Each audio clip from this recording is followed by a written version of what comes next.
Thank you for tuning in, everyone. I'm Bash here for Revo Recruits Coaches Corner.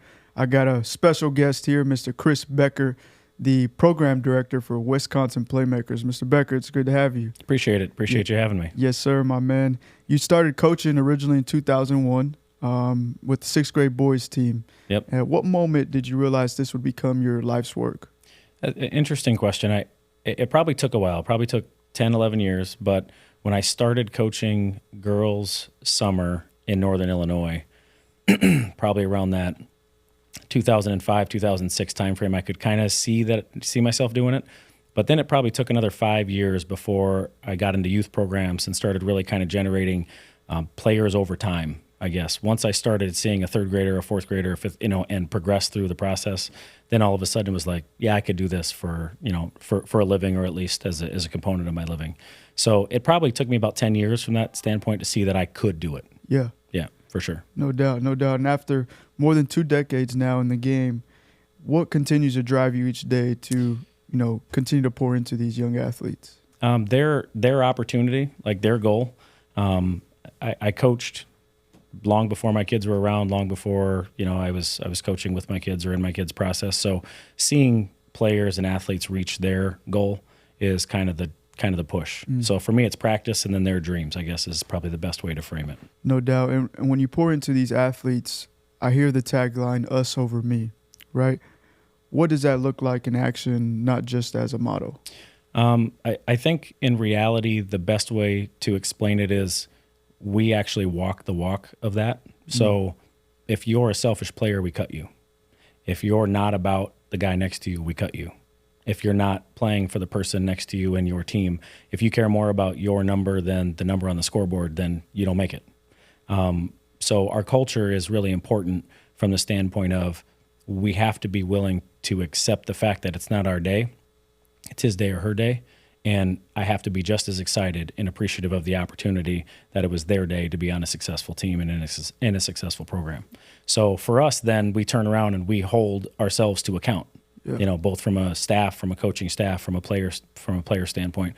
If you don't meet that bar, then you don't play for us. And there's lots of players that over the years have been very talented players, but have found their way off of our teams or out of our program. I mean, maybe mutually is fair, but at the same time, it's just not something that we will not hold them to account. For sure. Yeah. And I think really, too, when adversity hits, that's what, that culture is what you rely on, those people that you've built the us over me mentality.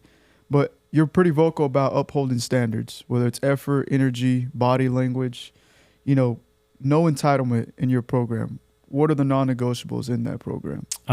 We're not good enough to not have those things be our focus. We're not talented enough to just walk out and go out on the court and expect to win against all these teams across the country.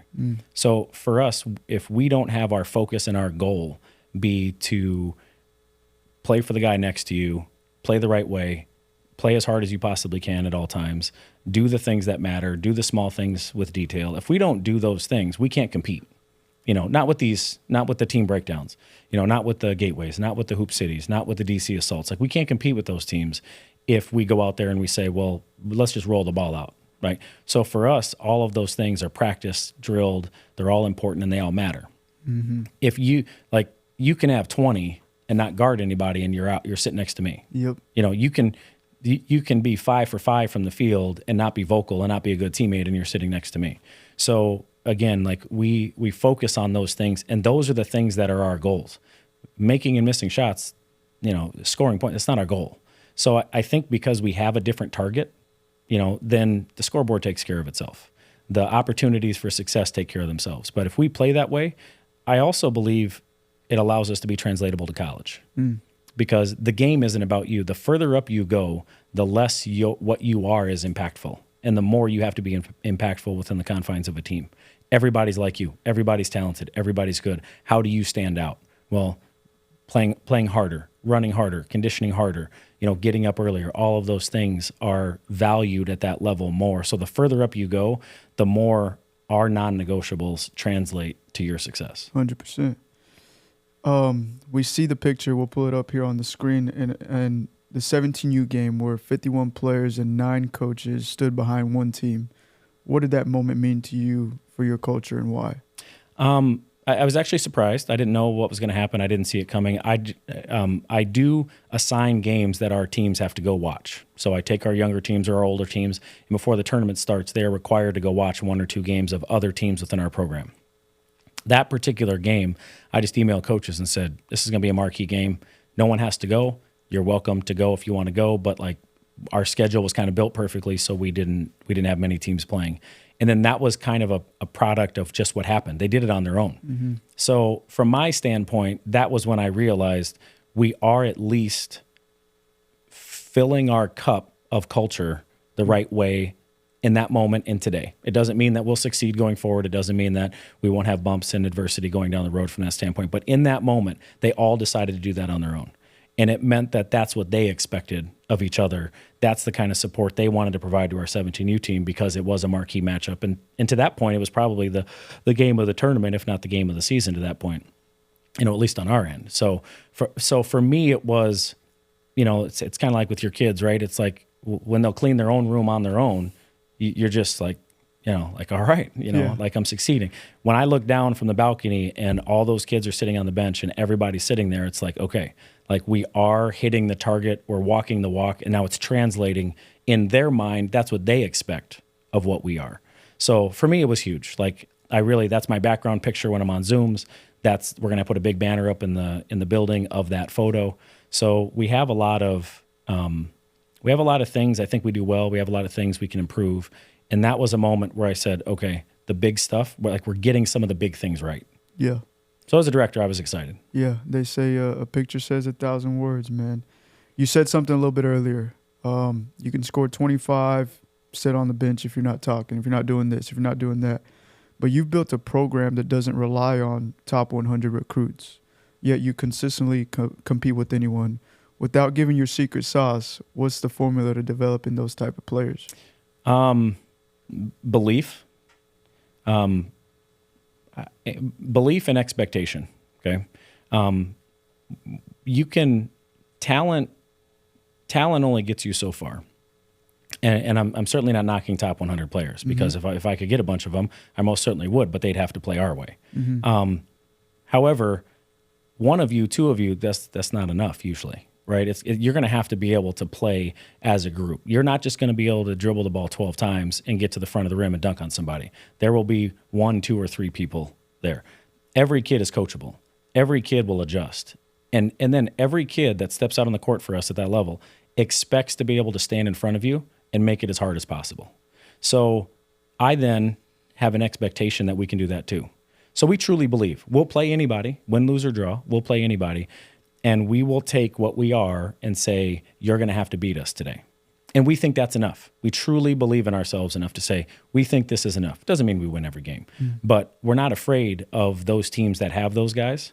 And sometimes it's not enough. But then we go back to the drawing board. But when you're a culture that really appreciates the guy next to you, then you can go back into the gym and say, like, we can't be in that position again. And I don't want to be in that position for him. And I don't want to be in that position for him. And if every person collectively does that, like, we'll stand there and we'll fight and we'll be okay. Yeah. Like the league has gotten significantly better. It's deeper. It's better. The league is going to be bigger. Like it's going to be harder. Yeah. But there's no team in the league that I don't think we can stand in front of. There's no team in the country that I don't think we can stand in front of and say, we're going to make your life hard today. And you may beat us, but it's not going to be easy. For sure. How do you teach these young men to embrace, ladies as well, tough feedback and grow mentally, emotionally, not just physically? That's a hard one. Yeah. Because I don't really value feelings as much as I value the process. So you would get a different answer within our program depending upon who you ask this question to. If you're asking me as a coach, I will tell you I'm hard to play for. I'm hard to play for because I'll just tell you the truth. And I don't care what that means. Like we are here to get from point A to point B to point C to point D as quickly and effectively as possible. So I'm just going to tell you, this is what we need to do in order to take the next step. Sometimes that's you don't play. Sometimes that's you're not practicing hard enough. Sometimes those you don't like what you hear. I'm also your biggest supporter and your biggest cheerleader when things are going well for you, and you are hitting those strides and taking those steps. I think in today's day and age, that process has become a little bit more of a collaborative process between coaches and players. So I think our younger coaches are more embracing of a what I'll say is more of a player mentality, and I think they both can be effective. But I think their way going forward is certainly going to provide greater opportunity for a unified approach and a unified belief going forward. Yeah. I'm not, old school is probably the wrong term, but it's probably also the right term. Like I'm a little different. Yeah. We have a handful of coaches like that. Our coach from our 17U team the last 2 years is also like that. Played at Creighton, super successful. If his body doesn't break down, he's an overseas pro at a minimum, right? Like he's really good, but he's kind of the same way.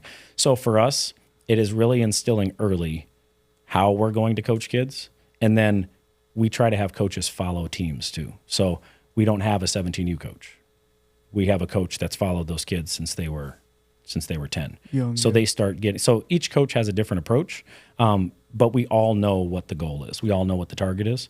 I don't get in the way as much. I mean, I'm a mentor to coaches. I don't get in the way a ton, but I do have lots of conversations about coaches when we go through this process as they're growing, and developing their style and their process to get to that point. Yeah, that kind of leads me into this. You've always prioritized fit and character over hype. How do you help players earn college opportunities in today's recruiting climate? That is time. Mm-hmm. So that is messaging coaches, talking to coaches. That is reaching out to people. And to be fair, RevOcruit has taken us from my phone and my contacts and our recruiting director's contacts to a broader base, right? So we now have a partner from that standpoint, which is huge for us. It has clearly made a massive difference in our ability to get in front of coaches, no question. But I would say that it's time, and it's consistent time. So especially throughout the course of, say, the beginning part of this season, and then a little bit throughout the high school season, but then you turn around and you get to club, and it is just constantly staying in contact, staying in touch, messaging, saying, hey, here's our dates, here's what we're doing, here's where our guys are at. I get every college coach in our region our schedule, and I try to have it to them by January, February at the latest, so they know where we're going. The positive for us is out of the last 3 classes now, we are recruitable and followable at every level in our region. So the positive part for us is now it's kind of become a little bit of a snowball effect to where those coaches are also going to come and want to know where we're going because we do have players. So from my standpoint, it is just a constant, battle to just stay in front of the coaches to make sure they know, hey, here's who we've got. I've already texted out. Here's who we have in 27s. Here's still available in 26. Here's who we have coming in 28, so that we can start continuing to kind of grease the skids there a little bit to make sure that they know that we're ready to go in 27. We're recruitable in 27. We were recruitable in 26, 25. Now we have 27s and we have 28s coming. So that process is really just effort. It's just effort. It's a grind. It's harder. It's a lot harder than it was 6-7 years ago. But the reality is, I think most of these coaches are very open to recruiting high school players, but the fit is just far more important. I mean, the flyer on a guy because he's 6'10" at the mid-major D1 level isn't what it was 10 years ago. But it doesn't mean that he's not recruitable at the mid-major Division I level. It's just he doesn't get 5 offers at the Division I level. He gets 2 offers at the Division I level instead. So I think the reality is if we can continuously have the players, because that's important, that are capable, and then continue to stay in contact, I think these coaches will, continue to follow us, and we have good relationships. And I'll say the other thing that we do, and the best compliment I ever get, is that kid is exactly what you said he was. I won't overhype you to a coach. If he asks me what's the thing he needs to improve on the most or she needs to improve on the most, I'll tell him. This is the truth about this player, and this is what they are. But this is why I think they can play for you. This is here's their positives, but this is what they need to get better at. So as long as they also trust the fact that we're telling them the truth, we have a very low transfer rate overall as a program. We track that. I want to know it happens. I mean, it's fine if it does, but I also want to know, can we find fits? So we're a good fit program. We value fit over level. We value opportunity over anything. So any level Division III, NAI, Division II, Division I. We're happy for kids, and then we continue to talk to and push kids to every level. No doubt. For those who don't know, your son is entering his final season. How does that make this chapter feel different for you? I've thought about that a lot, actually. I've created a slogan. We're going to have our slogan on all our warm-ups and everything, and it's going to be one last ride. This is the last year I'll coach. Like, I'll never coach basketball again, I suppose, unless you end up in a grandkid situation. But but it's done. For me, it will be probably the hardest year I've coached for two reasons. One, like, my kids are done, but at the same time, I'm also done, and I've done it for a long time. So I do have a different perspective on it. I would say last year was the first year I could truly look around and just appreciate being there. Whereas before, there was always more, always more, always more. I could kind of see the end coming last year. Mm-hmm. So it's easier to be grateful for the kids you've coached, for the opportunities you've had to be in a gym. And now it's really kind of my central mindset is like, I am grateful.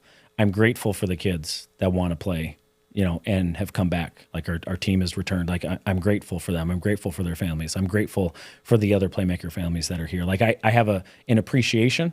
I think before it was more of a grind, of like, I'm just grinding year over year. We're just continuing to take the train down the track and build the program and do those things. And now it's kind of like, it's not that we've reached any goal or target, but I've kind of reached, the end of that, end of that journey.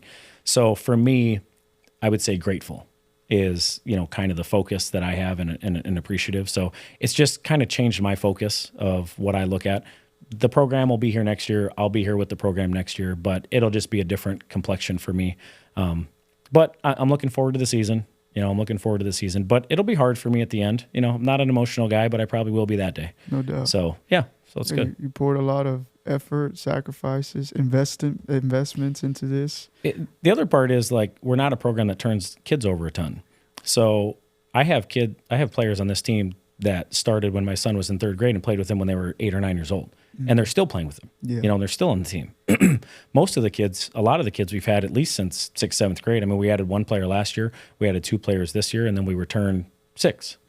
So we've had kids for years. So I've known their families for years. I've gotten to know new families, and it's like we have such good people involved in surrounding, who and what we are, that it'll be hard from that standpoint. I mean, the people is the part you enjoy. No doubt. And really that's just about building relationships and pouring into these young men as you have in the past. When you eventually step away, what do you hope those coaches, players, and families say about the Wisconsin Playmakers? Honestly, kind of what we've talked about here. Mm-hmm. We'll never be the best program in the country. We'll probably never be the best team in the state of Wisconsin, but we're a program that does everything we possibly can to do it the right way and give opportunities to kids that aren't necessarily top 100, top 150, top 200 kids, and give them opportunities to not only compete against those guys, but get recruited against those guys. And then also a program that's willing to self-reflect and say, we've got to get better in this area. I mean, as you do with anything business-related or people-related, whatever the case may be, if I do 10 things right and then I did 3 things wrong, well, I want to fix the 3 things. Mm-hmm. Well, then we find 3 more things the following year that we can do better and continue to improve. So I'd like people to say, like, I'd like people to explain in their own words the picture that that we showed and say that's what that program is, and then say, but they're also willing to look at the things that they could be better at and then try to improve those every single year. No doubt.